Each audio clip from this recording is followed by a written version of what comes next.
Inside bye Mauzam Fakhar में खुशामदीद। बहुत अहम और चौंका देने वाली खबर है। खबर यह है जनाब कि जनरल फैज़ हमीद साहब कोर कमांडर पेशावर ISI के 2 आला तरीन अफसरान के साथ एक मुलाकात का उनका इंकशाफ हुआ और ये मुलाकात बग़ैर किसी इतला के, बग़ैर किसी पेशगी इजाज़त के की गई, जिसका इल्म हो गया है आला तरीन क़यादत को। और आला तरीन क़यादत की तरफ से एक तंबीह, सख्त किस्म की तंबीह, यानी एक सख्त पैगाम भिजवाया गया है। ये क्या सूरत हाल है, ये मुलाकात क्यों हुई, किस तरीके से इस मुलाकात की खबर लीक हुई, तंबीह क्यों जारी की गई और क्या वजह है कि इमरान खान साहब की जनरल फैज़ हमीद साहब और जनरल फैज़ हमीद साहब की इमरान खान साहब के साथ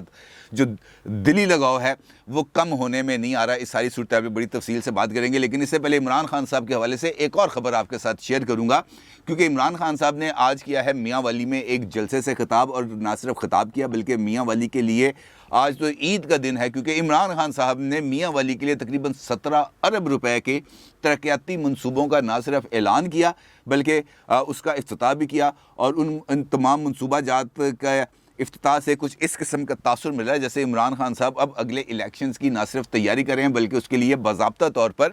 उन्होंने अपनी इंतखाबी मुहिम का ही आगाज़ कर दिया है। क्योंकि अगर ये बलदियाती इंतखाबात के लिए मुहिम होती तो वो सिर्फ उस हल्का इंतखाब तक महदूद ना होती, क्योंकि जिस पूरे एरिए के लिए इमरान खान साहब ने ये तरक्याती मंसूबों का संग बुनियाद रखा है, उनका इफ्तिताह किया है, ये तमाम के तमाम मियाँ वाली के उस एरिए पर मुश्तमिल हैं जहाँ जो इमरान खान साहब का हल्का इंतखाब है। इसकी भी तफसीलात आपके साथ शेयर करता हूँ अभी थोड़ी देर में, लेकिन उससे पहले बात करते हैं इमरान खान साहब के ख़िताब की। इमरान खान साहब ने आज फिर ख़िताब किया और उस ख़िताब के अंदर उन्होंने चंद बातें की हैं जो बड़ी इंपॉर्टेंट हैं। एक बात उनका ये कहना था कि मैं हर एक के साथ बातचीत करने के लिए तैयार हूँ, चाहे वो लेफ़्ट का आदमी है चाहे वो राइट का आदमी है, मेरे दरवाज़े खुले हैं। अब मैं उन सब के साथ मुज़ाकरात की मेज़ पर बैठने के लिए तैयार हूँ। अमन के लिए, पाकिस्तान की तरक्की के लिए, पाकिस्तान की मईशत की इस्तेहकाम के लिए हर एक्सटेंट तक जाने के लिए तैयार हूँ और हर बंदे से हाथ मिलाऊँगा। लेकिन ये जो लेकिन है ना, यहाँ से आके वो पुराना ग्रामाफोन जो है वो बजना शुरू हो जाता है। लेकिन चोरों के साथ, लुटेरों के साथ, डाकुओं के साथ, मनी लॉन्डर्स के साथ, पाकिस्तान की कमाई लूट के बैरून मुल्क महल्लात बनाने वालों के साथ किसी किस्म की कोई बातचीत नहीं होगी और ना ही उनको NRO दूंगा। मैंने आपको याद है पिछली वीडियो के अंदर भी मैंने आपको बताया था, जब मैंने एहतसाब अकबर का आपको जिक्र किया था, मामला ये है कि कानून का बुनियादी असूल है, इसी एक असूल पर पूरी दुनिया के अंदर कानून की, इंसाफ की इमारत खड़ी है और वो असूल है इनोसेंट अनटिल प्रूवन गिल्टी। जब तक अदालत किसी को मुजरिम साबित ना कर दे उस वक्त तक कानून की नज़र में वो मुजरिम नहीं होता बल्कि मुल्जिम करार पाता है, और मुल्जिम भी उन्हीं तमाम रियायात, उन्हीं तमाम हकूक़ का हकदार होता है जो कानून उसको फराहम करता है, जो दस्तूर उसको फराहम करता है। लेकिन पाकिस्तान का अलमिया ये बन चुका है कि यहाँ पर कोई भी कोर्ट ऑफ लॉ के अंदर फ़ैसलों का या इल्ज़ामात को साबित करने पर तवज्जो नहीं देता। अगर तवज्जो देता है तो वो सिर्फ़ और सिर्फ ये जो मीडिया कैंपेन है, कैरेक्टर असैसिनेशन है, इसी पर वो अपनी पूरी की पूरी बयानिए की इमारत को खड़ा करते हैं और फिर ये जो पौधे हैं उनकी आबियारी करते हैं नफ़रत की, और जब ये तनावर दरख्त बन जाते हैं फिर उसकी छाँव में बैठते हैं। लेकिन उनको इससे फैज़ किसी किस्म का हासिल नहीं हो पाता, क्योंकि अगर आप बबूल बोएंगे तो आपको जवाब के अंदर कांटे ही मिलेंगे। अब इमरान खान साहब का चूँकि बयानिया, उनका जो 22 साल की जदोजहद जिसका वो विर्द करते हैं वो उसकी बुनियाद ही नफ़रत पर मबनी है, लिहाजा ये जो नफ़रत उन्होंने बोई है, ये जो नफ़रत उन्होंने पाकिस्तानी सोसाइटी के अंदर तकसीम की है, इसी नफ़रत का अब इजहार हमें ये जो सियासी रवैये हैं, चाहे वो अपोजिशन है चाहे वो गवर्नमेंट है, इनके अंदर भी हमें नज़र आता है। और इसी वजह से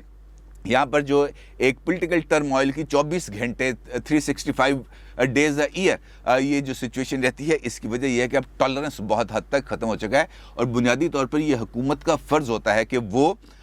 हम आहंगी पैदा करे, वो कम से कम कौमी अमूर के ऊपर अपनी पसंद और नापसंद से ऊपर आकर बलाए ताक होकर वो बातचीत करे। लेकिन यहाँ पर इस किस्म का इमरान खान साहब के दौर के अंदर किसी किस्म का कोई रवैया हमें इस सिमत में जाता हुआ नज़र नहीं आता। खैर, अब उन्होंने आज जहाँ पर तकरीर की और तकरीर के अंदर बहुत सारे पहलुओं का इजहार किया, बल्कि यहाँ तक कह दिया कि मैं अमन के लिए किसी से भी मुज़ाकरात करने के लिए तैयार हूँ। मेरा ख्याल है उनका इशारा TLP और TTP की तरफ था कि मैं अगर इनके साथ मुज़ाकरात कर सकता हूँ तो मैं किसी के साथ भी मुज़ाकरात कर सकता हूँ, लेकिन ये जो अपोजिशन है ये मेरे लिए शजर ममनू है, मैं इसके करीब नहीं जाऊंगा। लेकिन इसके बावजूद उन्होंने हैरानकुन तौर पर ये जो मैं आपको डिटेल्स बता रहा हूँ ये पीटीआई के ऑफिशियल ट्विटर अकाउंट से शेयर की गई हैं, ऑफिशियल ट्विटर अकाउंट से, जिस वक्त आपकी स्क्रीन पर आपको नज़र भी आ रहा है इसका स्क्रीनशॉट। इमरान खान साहब ने तकरीबन 35.92 अरब रुपए के, यानी कि 35 अरब 92 करोड़ रुपए के तरक्याती मंसूबों का ऐलान किया। और कहाँ पे किया? सिर्फ मियाँ वाली के हदूद में, यानी ज़िला मियाँ वाली के लिए जो उनका हल्का इंतखाब है। और इसके अंदर उन्होंने कुछ सड़कें हैं, कुछ सिटी पार्क है, नमल झील के साथ मेवाकी जंगल है, 200 बेड्स का जो माँ बच्चा हॉस्पिटल है, इसके अलावा स्कूल्स की अपग्रेडेशन है, लड़कियों के लिए स्कूल की तामीर है, सीवरेज प्लान्स हैं, वाटर सप्लाई के मंसूबे हैं और इस किस्म के दीगर मंसूबा जात का उन्होंने ऐलान किया। और मुझे ये तमाम मंसूबे देख के सिर्फ़ और सिर्फ एक ही बात का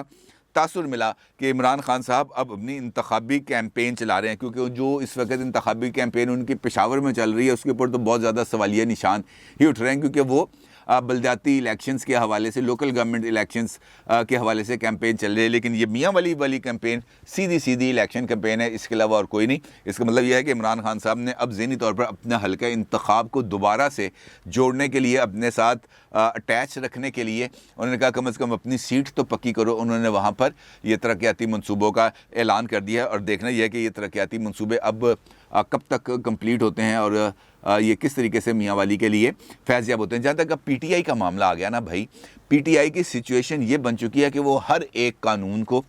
हर एक जो हमारी वैल्यूज़ हैं, हमारा जो कल्चर है, हमारा जो तहज़ीब है, उसको रखते हैं जूते की नोक के ऊपर।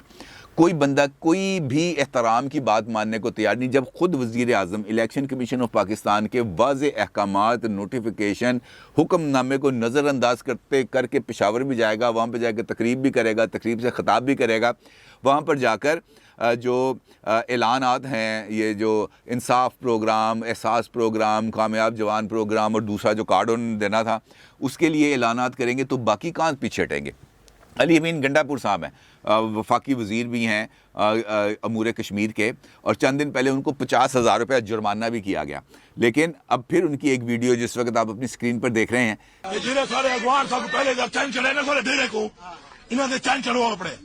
मैं पूछता पिया एक पुल है माई कुछ और गले लाल गाल कर, माई कुछ और गले लाल गाल कर।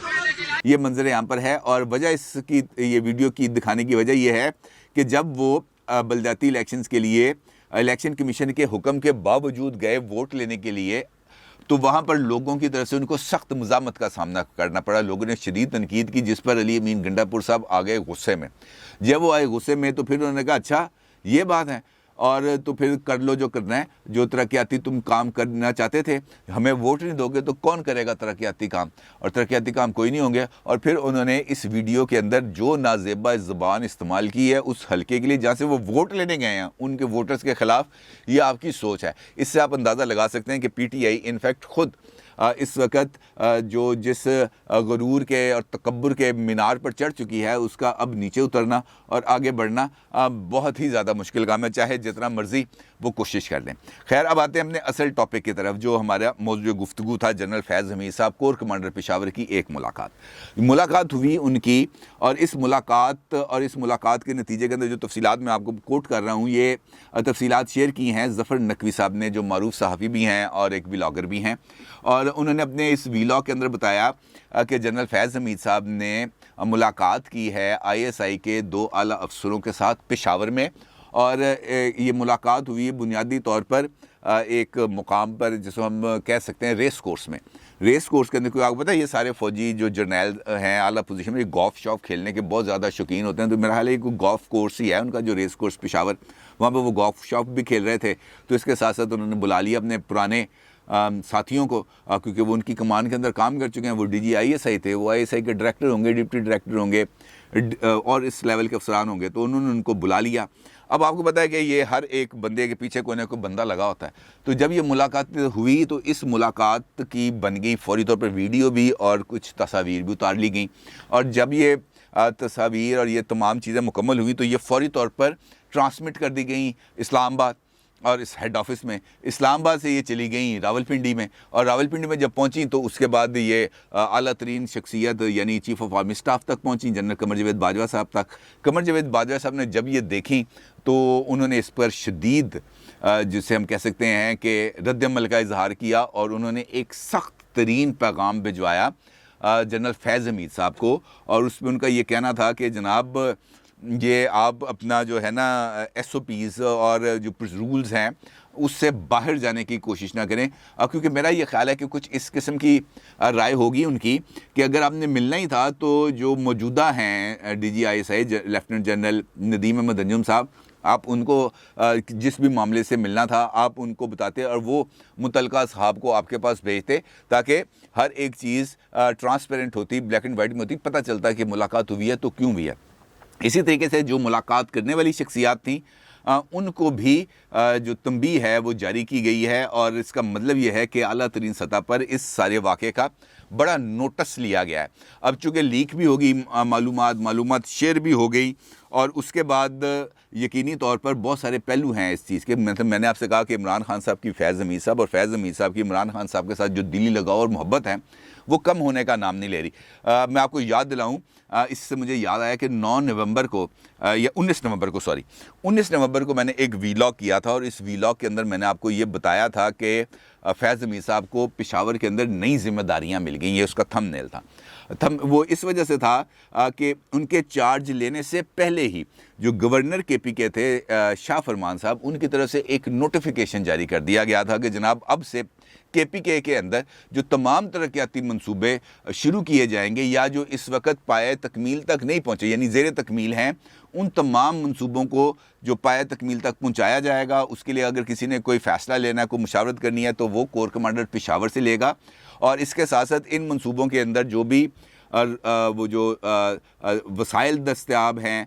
या दरकार हैं, यहाँ पे आपने HR हायर करनी है, उसके भी तमाम तर फैसले करेंगे कोर कमांडर पेशावर। ये अभी वहाँ पे उन्होंने चार्ज नहीं लिया था, लेकिन उससे पहले ही ये नोटिफिकेशन जारी कर दिया गया। तो इसका मतलब यह है कि उनको ये कहा गया कि पहले आप सेंटर के अंदर हमारी खिदमात से, हम आपकी खिदमात से फैज़ याब होते रहे हैं, अब आप आ गए हैं KPK में, तो यहाँ पे भी हमें आपकी वैसी ही खिदमात दरकार हैं। यानी पूरा वहाँ पर जो सिविल स्ट्रक्चर है उसको आगे बढ़ाने की ज़िम्मेदारी आ चुकी है फैज़ हमीद साहब पर। अब बुनियादी तौर पर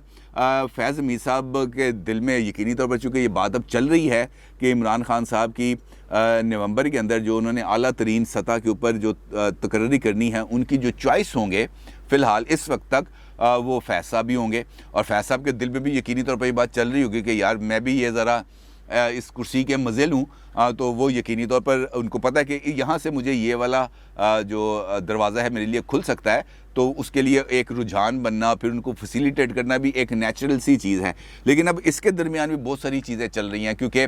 इस बात में भी ये ख़बरें भी चल रही हैं कि जो बाजवा साहब हैं, जनरल बाजवा साहब, उनको भी कोई एक्सटेंशन मिल सकती है, या उसके लिए भी वो शायद ये चाह रहे हैं।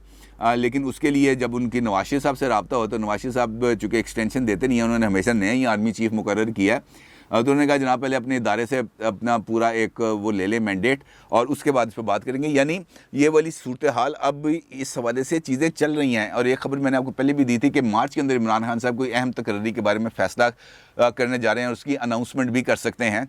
मुमकिन तौर पर ये वाली अनाउंसमेंट भी हो सकती है। तो इसका मतलब ये है कि ये जो लगाव है ये गिव एंड टेक पर मबनी है, और चूँकि वो कुछ देंगे उसके एवज़ कुछ पाएंगे, कुछ डिलीवर करेंगे, उसके अगेंस्ट कुछ हासिल करेंगे, और इसीलिए कुछ लिमिट से आगे बढ़कर फैसिलिटेट करना भी शायद उनके लिए ज़रूरी है, और इसलिए शायद उन्होंने मुलाकात की। लेकिन जो ऊपर से जो उनको जवाब मिला है इसका वो खासा सख्त है, और देखना ये है कि ये तंबीह अब काम करेगी या वैसे ही मामला चलता रहेगा जिस तरह वो इस तरह तक चला रहे हैं। देखते हैं आगे क्या होता है। अपनी राय का ज़रूर इज़हार कीजिएगा। आपका बहुत शुक्रिया। अल्लाह हाफिज़।